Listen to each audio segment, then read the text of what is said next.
कोलकाता के आरजी-कर medical college की प्रशिक्षु महिला डॉक्टर के साथ दुष्कर्म और फिर हत्या पर देश भर के डॉक्टरों और अन्य मेडिकल स्टाफ का आक्रोशित होना स्वाभाविक है।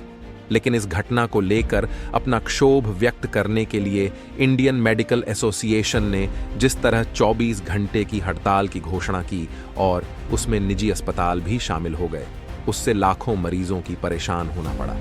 इस दौरान जिस प्रकार आपातकालीन सेवाओं को छोड़कर अन्य सभी सेवाएं स्थगित रखने का फैसला किया गया, उससे मरीजों की मुसीबत और बढ़ गई।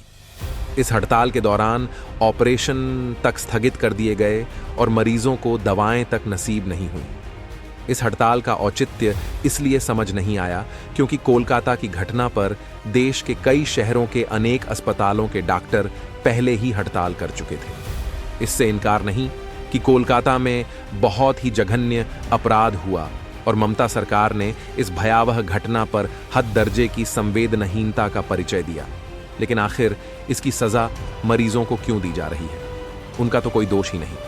यह अच्छा नहीं हुआ कि इंडियन मेडिकल एसोसिएशन ने इसके बाद भी 24 घंटे के लिए हड़ताल पर जाने का निर्णय लिया कि केंद्रीय स्वास्थ्य मंत्रालय ने डॉक्टरों की सुरक्षा सुनिश्चित करने हेतु आवश्यक उपायों पर विचार करने के लिए एक समिति गठित करने का आश्वासन दिया और साथ ही सभी मेडिकल कॉलेजों और अस्पतालों के प्रमुखों को निर्देश दिया कि यदि किसी डॉक्टर या मेडिकल स्टाफ पर किसी तरह का कोई हमला होता है तो 6 घंटे के भीतर रिपोर्ट दर्ज कराना आवश्यक होगा।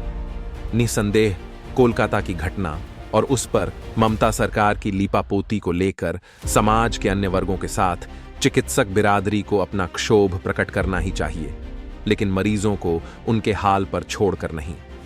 इंडियन मेडिकल एसोसिएशन को इसकी अनदेखी नहीं करनी चाहिए कि कलकत्ता उच्च न्यायालय ने आरजी-कर मेडिकल कॉलेज की घटना पर ममता सरकार को फटकार लगाई और मामले की जांच सीबीआई को सौंप दी।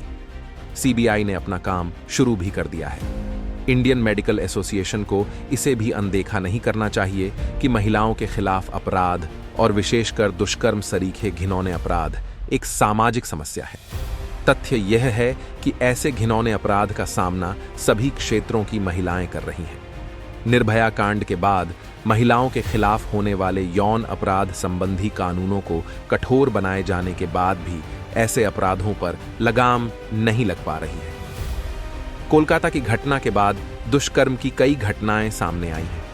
स्पष्ट है कि महिलाओं के प्रति समाज के नजरिए को बदलने की आवश्यकता है और इसमें अन्य वर्गों के साथ डॉक्टरों को भी अपनी सक्रियता दिखानी चाहिए।